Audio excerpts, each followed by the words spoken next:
perbincangan kita nggak terlalu berat, tapi semoga bermakna buat kawan-kawan yang nonton YouTube gua gitu. Tema kali ini in the lowest point, atau kita dalam posisi terburuk gitu ya. Kadang manusia hidup seperti kata pepatah bahwa roda itu berputar, kadang kita ada di atas, kadang kita ada di bawah gitu ya. Ini yang kita bahas, bagaimana kalau kita mencikapi saat posisi kita in the lowest point atau di roda bagian bawah. Berat sih, memang berat-berat. Banyak dampak-dampak orang yang in the lowest point. Ada yang terpuruk, ada juga yang depresi gitu, ada juga sampai yang mau bunuh diri. In the lowest point nggak hanya soal urusan rezeki atau uang, orang drop karena nggak punya duit, nggak punya pekerjaan. Ada juga orang in the lowest point karena dia ngerasa percintaannya gagal gitu. Ya memang itulah kehidupan gitu. Kadang-kadang kita harus ada di posisi bawah agar kita bisa melihat ke atas gitu. Nah, tahun 2010 saya tuh pernah baca sesuatu artikel bahwa ada salah satu tokoh di Indonesia sekarang jadi miliarder gitu ya, bahwa dia sempat juga di posisi lowest point gitu lah. Insight yang dia berikan tuh cukup cakep sekali gitu. Misalnya dia bilang bahwa saat gue di lowest point, gue lebih mudah gitu dalam bangkit. Kenapa? Segala-galanya kita saat di lowest point, ya kita memang udah di posisi itu gitu. Tapi kalau kita lebih bersemangat menghadapi, ya kita bisa naik 1 tingkat, 2 tingkat. Dan yang menarik adalah dia bilang saat gue di lowest point, gue bisa melihat orang-orang yang di atas gue lebih gampang gitu. Kalau orang bilang daya pandangnya lebih luas. Jadi saat kita di lowest point, kelebihannya bahwa daya pandang kita akan lebih luas. Seperti itu. Pertama gue bahas ini ya, jujur aja gue juga ada di kondisi in the lowest point. Banyak masalah-masalah yang menggapin gue sampai gue ngerasa ya gue lagi di posisi paling bawah nih, dimana gue harus bangkit gitu. Gue sekarang lagi ada di bawah dan gue jujur aja gue agak depresi juga. Gue agak depresi dan gue agak drop mental gue ya. Tapi ya gue harus jalanin terus hidup ini. Kalau mengutip kata Gading waktu di interview sama Bang Iwake, kan dia bilang bahwa sabar sama ikhlas tuh beda. Orang sabar belum tentu ikhlas, tapi orang ikhlas bisa sabar. Karena orang sabar itu mungkin gak ikhlas karena dia pendem gitu kan. Terus kalau kita ngomongin, ada satu insight lagi tuh interviewnya Gading sama Bang Iwake, bahwa saat kita berdoa sama Tuhan, gak semua bisa dikabulkan gitu. Karena Tuhan tuh seperti lampu merah katanya. Coba bayangin, kalau kamu lagi di jalan, lalu semua lampu itu hijau, gimana? Semua bertabrakan kan? Makanya Tuhan kadang-kadang mengabulkan doanya orang-orang, itu berarti dia lagi dapat lampu hijau. Tuhan juga menahan orang-orang doa orang-orang karena dia berharap ada lampu merah. Orang ditahan. Kenapa? Kalau semuanya dikabulkan, chaos. Itu insight menarik sih ya. Akhirnya kita itu membuka mata gua gitu. Kalau ternyata ya saat kita kondisi the lowest point, ya mungkin Tuhan lagi membuat sesuatu yang untuk balancing gitu. Itu yang gue tangkep ya dari filosofi lampu merah hijau. Terus yang kedua ya, memang kehidupan itu nggak semuanya mulus gitu. Karena memang kadang di di atas di bawah itu memang itu kayak circle ya. Gue ngalamin beberapa down gitu, terus bangkit lagi, gue ngalamin lagi down, lalu bangkit lagi gitu. Memang ya hidup ini cuma berputar aja. Gue ngalamin hidup sulit gitu, tiba-tiba setelah 3 tahun akhirnya terlewatin juga ya. Oh, ternyata problem ini udah lewat ya gitu.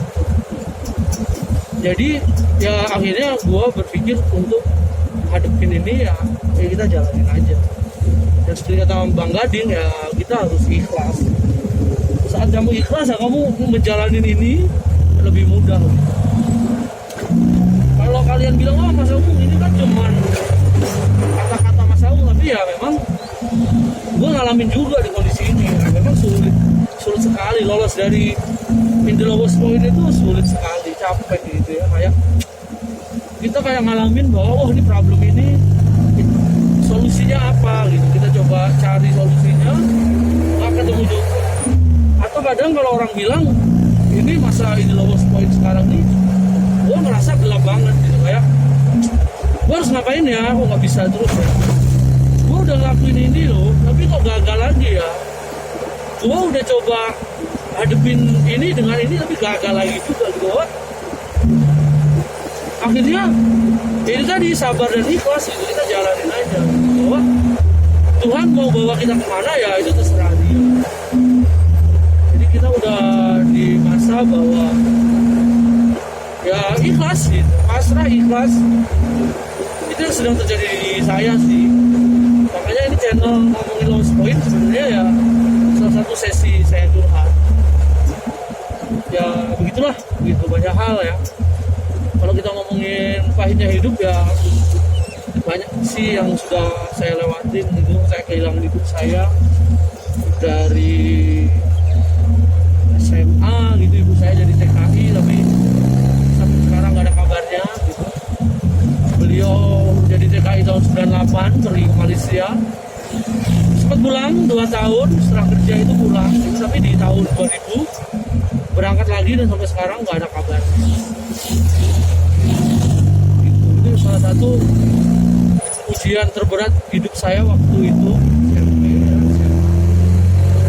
Lalu banyak cerita-cerita lagi lah, cerita-cerita yang buat saya ya saya sedang di lowest point, tapi alhamdulillah semua udah dilewatin. Saya berharap kondisi yang sekarang di lowest point itu juga saya bisa lewatin. Jadi kawan-kawan kalau di lowest point, kuncinya satu, kalau kamu lagi terpuruk dan depresi, malah jangan terpuruk. Dalam artian jangan terbawa gitu. Kayak sekarang ini saya waktu depresi seperti ini, terpuruk seperti ini, saya malah lebih banyak jalan, saya lebih banyak bersilaturahmi, saya ngobrol dengan kawan-kawan saya.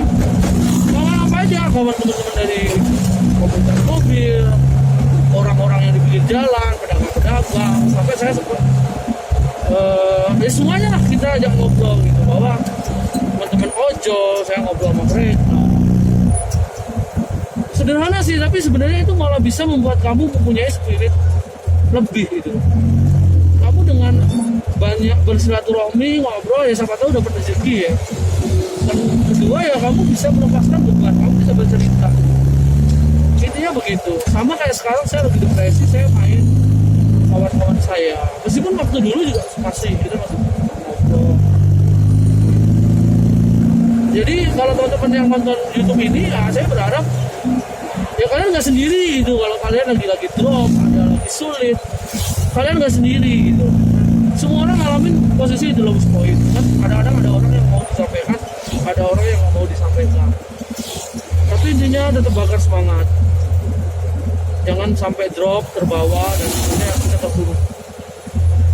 Berat banget saya aja. Ini berat banget kadang.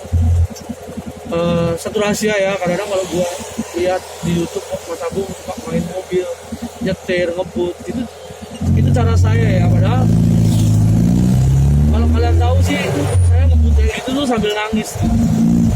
Ya intinya gue pengen nangis tapi orang nggak lihat saya tadi nangis. Jadi saya ngebut sambil nangis. Gak apa-apa, cowok nangis tuh wajar kok. Buat gue malah kadang-kadang kalau udah beban terlalu berat di hati hati saya gitu, saya kadang-kadang nangis karena itu cara saya untuk melepaskan beban-bebannya. Itu pertama. Yang kedua ya itu tadi, kita ngobrol sama kawan-kawan, kita sharing, diskusi, itu juga bikin kita lebih plong gitu. Itu salah satu cara. Terus sama yang kedua ya jangan putus semangat ya. Kalau saya sekarang lagi depresi, itu lowest point gitu. Ya, jujur aja saya itu lowest point dalam hal finansial ya, kehidupan finansial. Ada hal yang harus direlakan, ada hal yang harus dilepas gitu. Tapi ya gue lagi berusaha nih, semoga gue bisa comeback gitu, finansial membaik lagi. Saya memang sengaja untuk terus mencari ide baru, bagaimana saya bisa mendapatkan penghasilan lagi, bagaimana saya bisa berusaha lagi, bisa bangkit lagi. Ya salah satunya ini saya bikin konten YouTube. Saya pengen seriusin konten YouTube gitu, konten yang menarik. Ya semoga ya ini bisa membantu di finansial saya juga. Kita bisa buktikan kok bahwa kita usaha di YouTuber juga hasilnya gede-gede banget. Latar belakangnya saya juga, saya harus bangkit dari lowest point ini salah satunya ya dengan cara jadi YouTuber juga.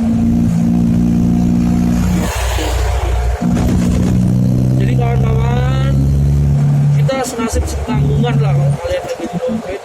Saya juga ngalamin itu, dan saya berharap dengan kalian nonton ini kalian terpacu gitu bahwa oh gue nggak sendiri, gue ada kawan, oh ternyata ya semua mengalami ini. Itu aja sih intinya, bahwa dia tetap semangat lah gitu. Nah ya semoga lah pandemi ini berakhir. Semua kawan-kawan yang sulit secara finansial, sulit berusaha untuk cari makan, atau kawan-kawan yang sulit untuk bayar cicilan, atau kawan-kawan yang sedang menemani keluarganya yang sedang sakit, semoga ujian-ujian itu lekas selesai dan Tuhan akan memberikan rezeki yang lebih banyak.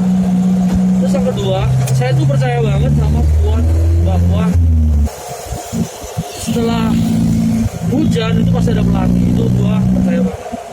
Sering banget berapa di kehidupan gua ngalamin itu, bahwa setelah hujan badai itu biasanya makanya kadang-kadang di The Lowest Point ini saya selalu berpikir tinggi. Tuhan tuh lagi nguji saya, tapi dia tuh mau ngasih apa sih sama saya gitu, hal besar apa sih mau dikasih saya. Saya masih percaya itu, semoga setelah kesulitan ini, setelah Lowest Point ini, saya mendapatkan hal yang lebih besar ya. Tuhan akan titipkan sesuatu yang lebih besar.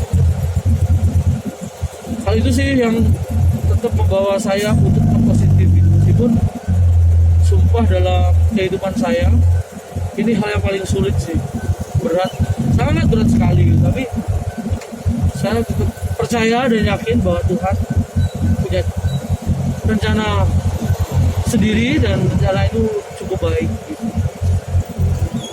Jadi buat kawan-kawan siapapun, kawan ojol, kawan-kawan yang kerjanya serabutan, kawan-kawan pedagang keliling, udahlah positif aja hidup. Saya pernah baca quote terbaik, kalau bukan quote terbaik sih, jadi quote-nya Pramuda Anantathur. Persoalan manusia itu hanya persoalan menunda mati, tapi orang bijak lebih memilih mati sekali.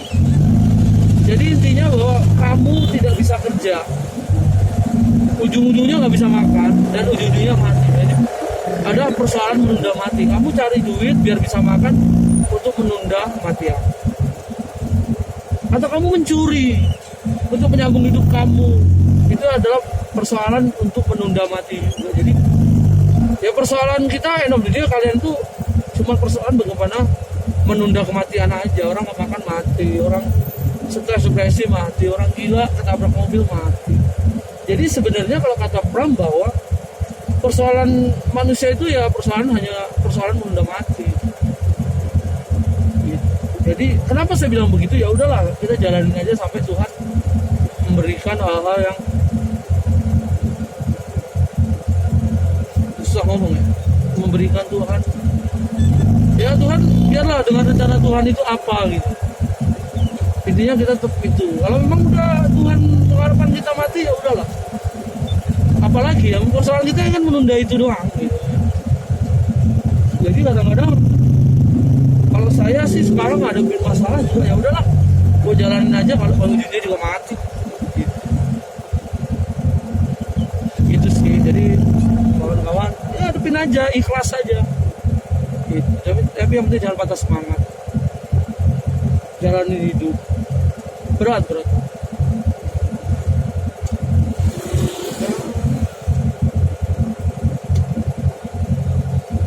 apalagi yang mau dibahas. Ya itulah, the lowest point ya itulah. Semoga dengan posisi kita yang di bawah kita bisa melihat lebih luas, kita bisa mendapatkan ide-ide yang lebih brilian, kita bisa hidup lebih baik lagi dengan ujian-ujian yang diberikan. Dan saya percaya Tuhan akan memberikan hal terbaik setelah kita dapat ujian ini.